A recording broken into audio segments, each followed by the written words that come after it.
Good evening, friends. I'm Mr. Narratory. If you're here, it means the day is done and the quiet has finally arrived. Tell me, what time is it where you are right now? And what's your favorite way to end the day? If these stories bring you peace, consider subscribing, liking, or sharing them with someone who needs a little calm. Now, let's begin.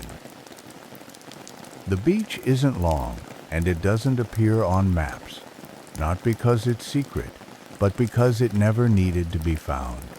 It curves gently along a shallow bay, the kind of shape that invites your feet to forget they have anywhere else to go. The waves don't crash here. They arrive, slowly, with the hush of water that has never been in a hurry.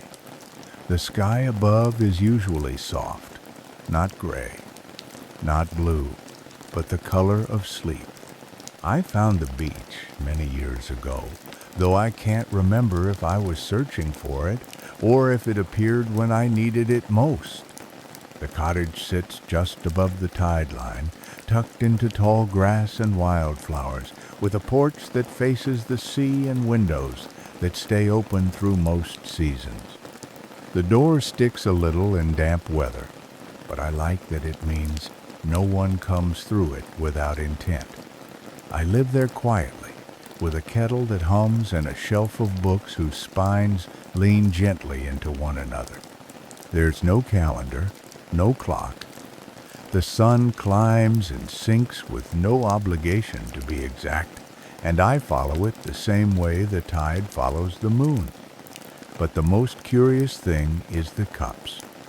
They wash ashore in ones and twos, usually in the early hours before the gulls arrive. Teacups, porcelain, glass, mismatched, old. Some are chipped at the rim, others gleam like they've never been held. No plates, no spoons, just cups. I walk the shore at first light with a wicker basket in one hand, tracing the edge where sea meets sand, and find them waiting like small gifts wrapped in salt and foam. I rinse them in the basin by the window and place them on the shelf beside the others. Some have gold rims, some have painted violets or swirls of blue glaze. A few are plain and sturdy, meant for long conversations and quiet mornings. I never know how many will come or when, but they always arrive. I've stopped trying to guess why. The sea brings what it brings. My only task is to notice. Some days I find nothing but sea glass and bits of kelp. Other days I return with a dozen cups, all nestled together as if they'd traveled the journey side by side. Once, I found a tiny espresso cup with a hairline crack and a word in a language I don't speak, printed just beneath the handle. I keep it by the stove. It holds sugar cubes. I've tried asking the sea once or twice softly, of course, and only when no one else could hear why the cups come. I never hear a reply. But sometimes, just as I ask, the wind changes direction or the foam climbs a little higher on the sand, and I take that as enough. Visitors come occasionally, not often, and never by accident. They sit on the porch or by the hearth, and I serve them tea in whichever cup seems right. I never run out. The cupboard is full, and the sea always provides. They stay for a while, speak softly, rest their feet, and leave lighter than they arrived. No one takes a cup with them. They leave as they came, hands open, hearts softened. And when they're gone, I wash the cups and place them gently back on the shelf. The sound of ceramic on wood is one of my favorite kinds of quiet. It feels like remembering, like care. I suppose That's what the sea is doing too. Remembering something for someone, returning a small piece of stillness to a place where it might be needed. I only keep watch. The next morning, I woke to the sound of gulls farther out than usual, and the scent of salt heavier in the air. That's often how I know, before I even see them, that something has washed ashore. The tide speaks differently on days when it has left something behind. I pulled on my coat, wool-lined and still soft from the last mist, and stepped out onto the porch with my basket tucked beneath one arm. The beach was silver and pale, stretched wide with the hush of low tide. The sky matched it, blank and luminous, like a sheet pulled smooth over the day. I walked slowly, letting the sand shift under my boots, not looking too quickly. The cups don't like to be rushed. They appear when you stop scanning and simply soften your gaze. The first one that morning was blue deep, cobalt blue with a gold crack along the rim that shimmered like lightning. It sat perfectly upright in the wet sand, as if it had been placed there, not tossed by tide. I rinsed it in a tide pool and turned it gently in my hands. No markings, no maker's stamp, just that gold crack, glinting like a thought you almost remembered. I placed it in the basket, padded by the linen I always keep tucked at the bottom. A few yards down, I found a matching saucer. This was new. Saucers never come. I held it a little longer than usual, and even though the edge was chipped, it felt complete. Like a conversation that doesn't need perfect words to be whole. I carried both home and set them gently in the basin beside the sink. The water from the tap is cool, fresh from a spring that runs beneath the dunes, and I always wash the cups by hand. It feels like part of the ritual, not cleaning, but greeting. The shelf above the stove is nearly full now. Some cups stack too deep. Others I place beside one another carefully, spacing them in a way that feels like respect. I never arrange by color or size. It's more about mood. Which ones seem to like each other? Which ones need space?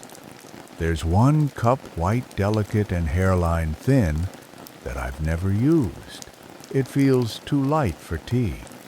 I keep it near the window, where the sun passes through it each morning and makes the porcelain glow the faintest blush pink. I don't know why the cups come, and I've stopped trying to make meaning from each one. But I've started keeping a notebook. Not a journal, more like a log, with small sketches, shapes, and brief phrases. Fluted, lemon-glazed, chipped handle, belong to someone gentle. I don't read back through them. Just record and turn the page. Sometimes a breeze flips the cover open at night, and I find it that way in the morning, as though someone else has taken note of something too. I baked scones that afternoon, oat and honey, my favorite, and left 3 wrapped in cloth on the driftwood bench at the edge of the beach. By evening, they were gone. I imagined someone passing through found them, someone who needed the kind of comfort that arrives without being asked for. There's a chair by the hearth that creaks exactly once when someone sits in it and twice when they stand. No one else hears it but me. That's how I know when a visitor has come, even if they leave no footprint behind. It happened that evening, the creak of the chair, once soft and low. I turned from the kettle and saw nothing but the faint warmth on the seat, like someone had been sitting with their story, deciding whether to speak it aloud. I poured 2 cups of tea anyway and left one on the table. It cooled untouched, and I didn't mind. Some cups just need to be part of the moment. They don't need to be held. Some days I don't walk the beach at all. I just watch it from the porch, wrapped in a knit shawl with a cup already warm in my hands, waiting to see what the sea decides to do. The ocean has its moods, of course. It speaks in low, even syllables, most of the time hushed waves pressing into the shore like a breath let out slowly. But every now and then, it whispers louder, stirs up the wind, lifts the gulls higher. On those days, I know not to expect anything. The cups come only when the sea is calm. I think that might be part of the message, that quiet brings gifts, and rushing never does. This morning, though, was neither stormy nor still. It was somewhere in between drizzly and soft-edged, with the scent of seaweed thick in the mist. I stayed inside and dusted the window sills, lit the oil lamp on the mantel, and opened the kitchen windows just enough to hear the rain tapping gently on the wide leaves of the bushes that grow beneath the eaves.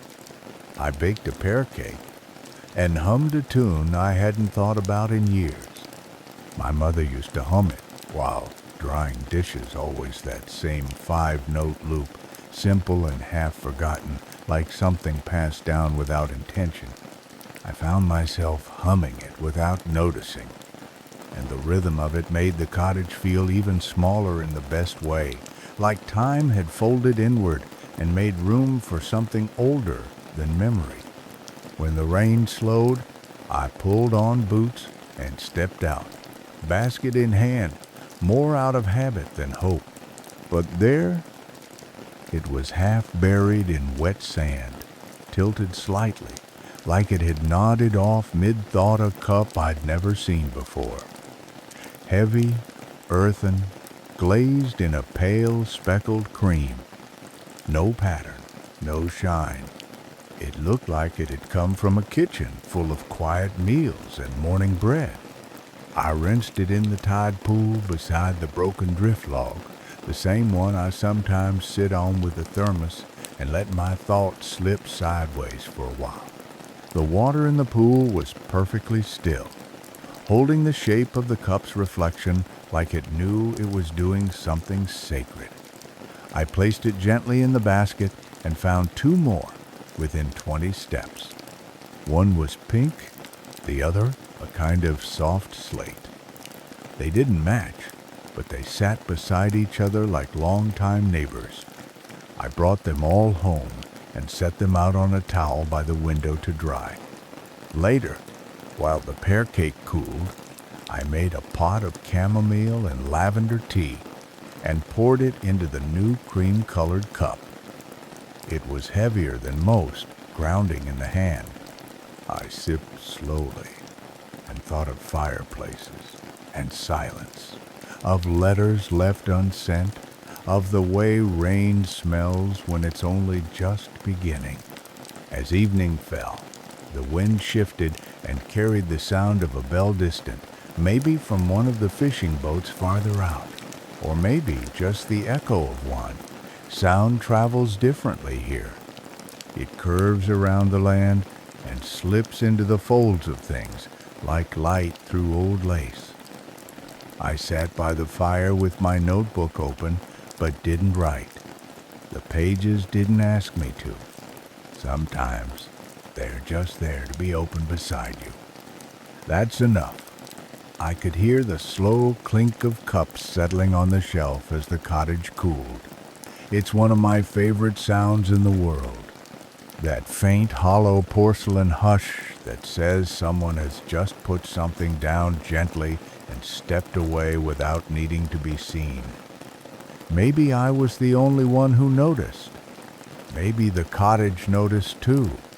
It was a blue sky morning after a long stretch of gray, and the light had that honey-colored slowness that makes everything look like it belongs in a photograph from before you were born. The sea was flat and wide, barely moving, more like breath than water. I stepped outside with bare feet and followed the smooth stone path to the sand, basket in hand, warm tea already steeped in the thermos, swinging gently at my side. I didn't expect anything in particular. I never do. The sea has its own calendar, and the cups arrive according to some rhythm I've stopped trying to understand. But today the beach felt different, not louder or brighter, just more awake. I walked slowly, and the tide met me early. The first cup had already made itself comfortable, perched upright on the sand near the seaweed line, as if it had simply decided to sit and wait for me.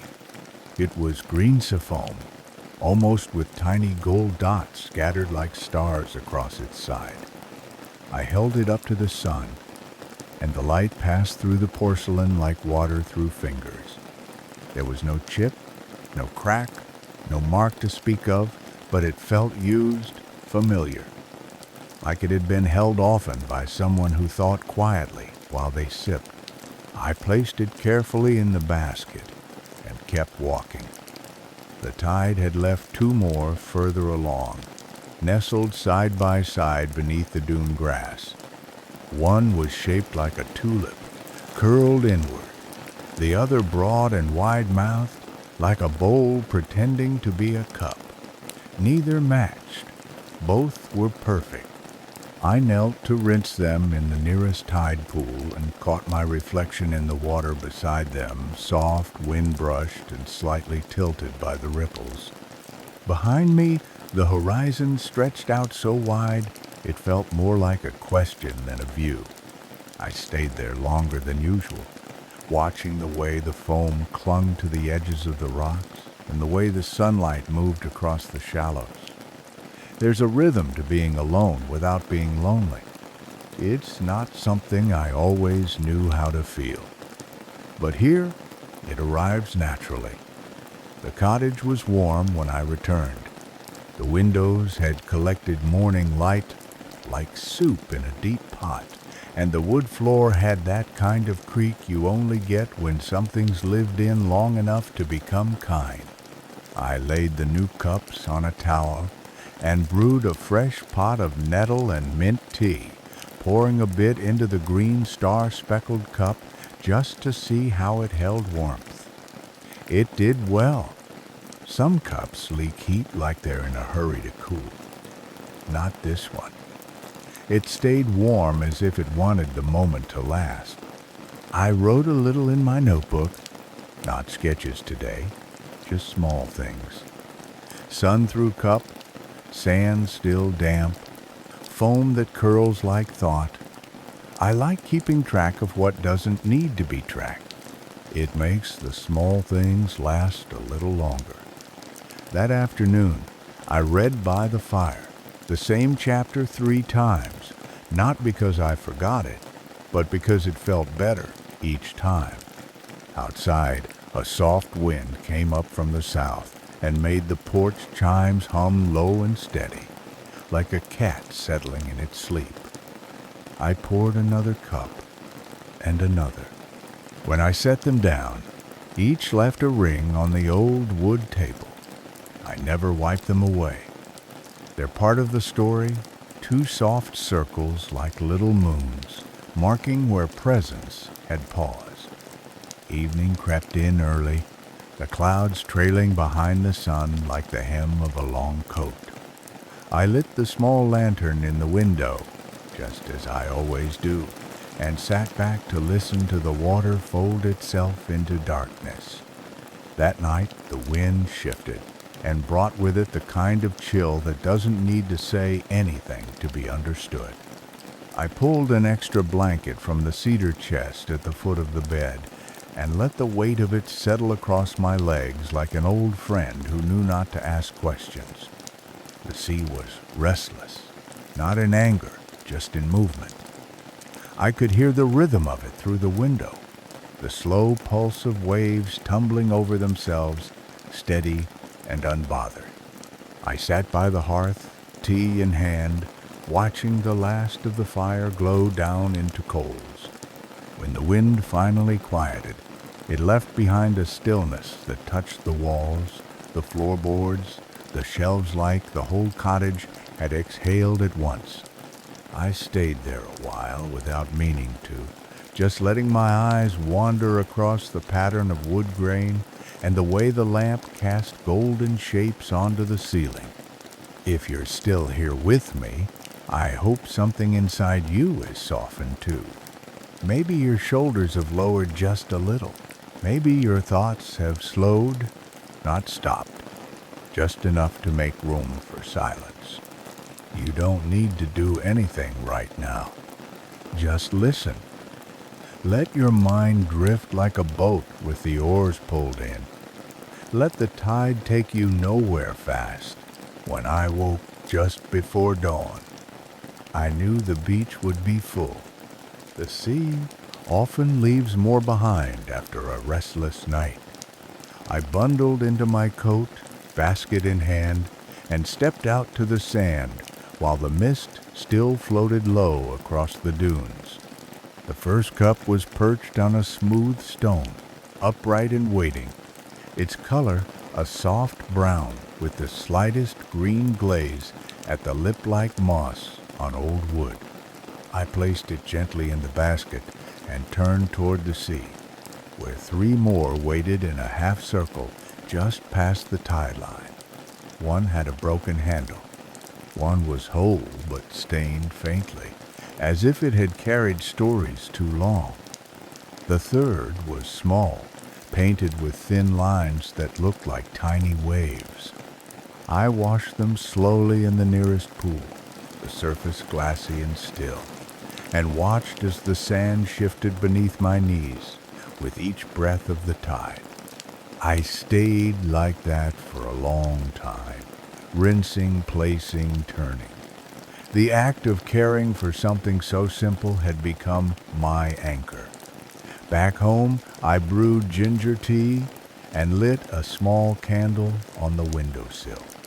Rain began again, soft as a whisper, tracing slow lines down the glass. The scent of it mixed with the steam from the cup, and the moment folded in on itself.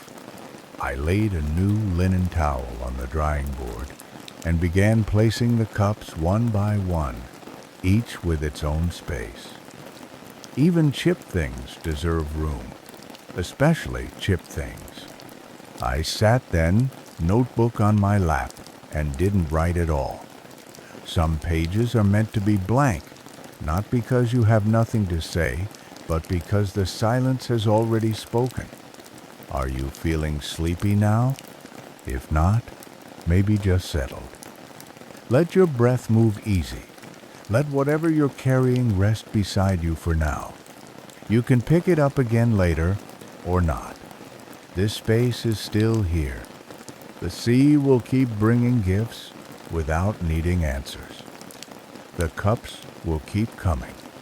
I'll keep finding them. The rain lasted through the morning and into early afternoon, steady and fine, draping the world in a silvery hush that made even the sea seem like it was walking softly. I stayed indoors, moved slowly through small rituals, the kind that don't need to matter in a big way to matter deeply. I swept the porch, though there was nothing much to sweep, lit the stove for a pot of rosemary lentil soup, and turned the old radio dial just far enough to hear the crackle between stations. The cups on the shelf held the glow of window light, like they'd learned how to drink the day in. I chose a wide, rounded one with a soft gray glaze, and filled it with tea brewed from the last of my dried chamomile and a sprig of thyme. It smelled like the inside of a soft thought. The rain quieted around mid-afternoon, and though the sand would still be wet, I put on boots and wrapped a scarf around my shoulders. I didn't bring the basket this time, just my coat pockets, which always seemed to know how to hold more than they should. The tide had pulled far back, exposing more of the shore than usual. pools stretched like mirrors between mounds of seaweed and ridges of shells. And there, in the center of one shallow stretch, floated a cup, not perched or settled, but gently spinning in place. Its porcelain caught the light in slow turn screen with dark blue flecks, like dusk caught in foam. I knelt and watched it for a long while before reaching in. The water was cold, the kind of cold that wakes your fingertips but doesn't bite. I turned the cup over once, twice, checking for a crack. None. It was perfect in its simplicity. A little heavier than the others, like it had a memory tucked into its base. I wrapped it in a kerchief and slipped it into my coat pocket, then wandered a bit longer, tracing the arcs of tide pools and the wind's low hum between the dune grass. The sea, even at low tide, carries sound like an old story, not loud, just steady. When I returned, the clouds had lifted slightly, just enough to let a golden haze into the windows. I dried the cup beside the others, but instead of shelving it, I kept it near the stove. Some cups asked to stay close. Some are waiting to be chosen. I filled it with warm water and a squeeze of lemon, held it in both hands, and stood at the window while the sun dipped low and painted a gentle bronze across the hills.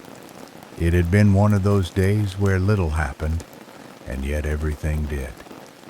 I felt full, not with anything in particular, just with the kind of quiet that fills the spaces you didn't realize had gone empty. The kind that settles behind your ribs and tells you, without words, that you're allowed to stop holding yourself so tightly. I lit the lamp early and read an old letter by the fire, one I'd found between the pages of a forgotten book weeks ago. It wasn't addressed to me, but it didn't need to be. It ended with, "Hope lives in ordinary things." I think about that often, especially here, especially now. I sipped from the new cup and watched as the flame of the candle flickered just once, then steadied again, as if it too had taken a breath and decided to stay a little longer. The next morning was quiet, even for here, not just in sound, but in feeling, a kind of hush that moved slowly through the cottage and out across the dunes, like the air itself had wrapped everything in a soft wool blanket.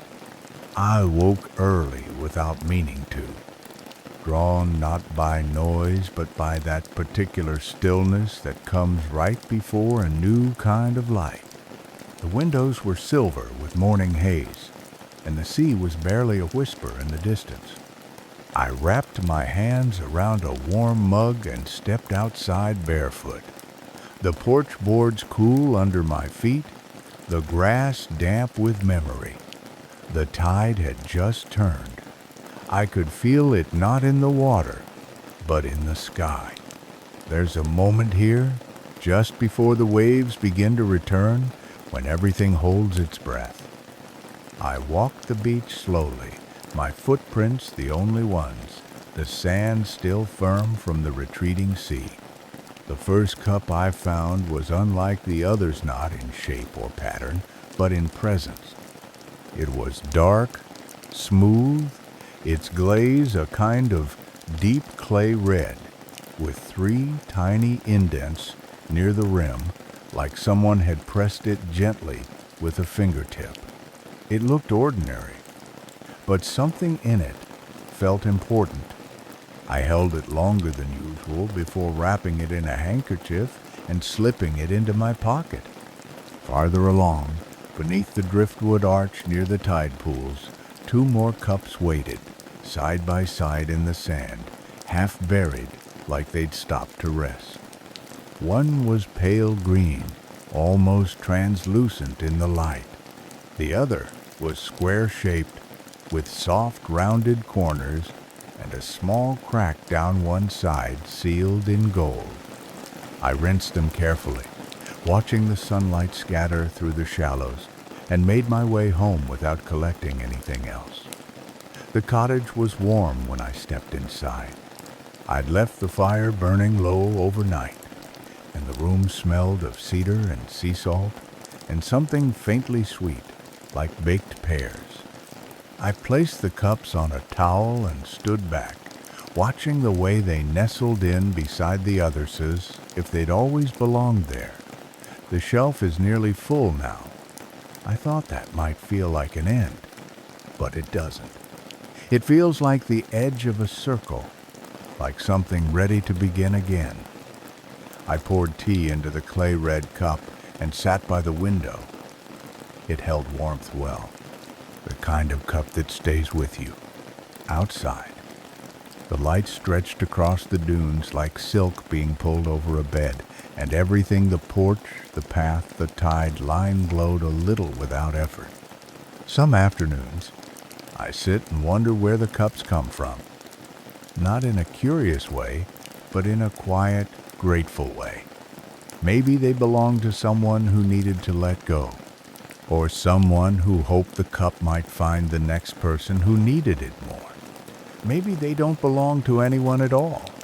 I've come to believe that care can linger in objects, that the way something was once held continues to echo long after the hands are gone. Each cup is like a tiny promise that someone, somewhere, paused long enough to make space for warmth. And now, that warmth has made its way here. I finished my tea slowly, let the cup rest on the table, and leaned back as the wind changed, cool and steady, rattling the dry grasses just beyond the window. I could hear the waves again, rising in their slow return, gentle but sure. The sea never rushes. It just comes back, again and again, bringing with it whatever someone left behind. The last cup arrived in silence. No wind, no gulls overhead, just the sea smoothing itself over the sand like a hand brushing back hair. I didn't set out with intention that morning, no basket, no boots. Just me and my slippers, walking the short path from the porch as the sky opened pale and wide above me. The beach was still damp with dreams, the kind that settle in deep and leave only faint traces behind. I found it near the log that leans half buried at the bend in the shore, the place where seafoam often lingers like a whispered word. A single white teacup, rimmed in silver, its handle shaped like a question mark, perfectly upright in the sand. There was nothing dramatic about it. No gold, no pattern, no cracks to interpret. Just quiet. I picked it up and held it to my chest for a moment before rinsing it in the tide pool nearby. The water barely moved. A few snails clung to the rocks, their spiral shells catching the light, and the sand beneath my feet was warm in patches where the sun had already begun to speak. I walked home slowly. There was no need to hurry. The cup felt familiar, though I had never seen it before.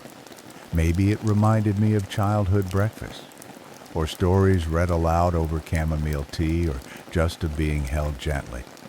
The cottage greeted me the way it always does, without asking where I'd been or what I'd found, but ready to offer a place for it. I washed the cup again, this time with care and lavender soap, and dried it with the soft cloth I keep folded near the sink for things that feel a little extra important. Then I placed it in the last open space, on the shelf. It fit, not just in size, but in feeling, like a thought finally completed. The shelf, now full, didn't seem crowded. It seemed whole, balanced, quiet, in a way that has nothing to do with silence. I sat by the window, with my teapot into a cup I hadn't used in weeks, one that seemed to smile when it warmed Dan watched the tide creep forward again. The beach, smooth and clean, would soon carry away my footprints, but the cups would stay, each one a chapter, each one a kindness. I sometimes think the sea doesn't bring them for me to keep, but for me to hold until they're ready to rest. And maybe I needed that too, a reason to stay still, a way to remember what it means to receive without explanation. The wind brushed the porch gently as I stood to close the window, and the light shifted, golden and slow, falling across the floor like a soft exhale. I didn't feel an ending. I just felt full, like a shelf that doesn't need more to be meaningful, like a cup that has done its job, like a story that doesn't need to go on to be true. The sea kept moving. The cup stayed quiet, and I stayed, with my hands wrapped around warmth, listening to the gentle hush of something that no longer needed words.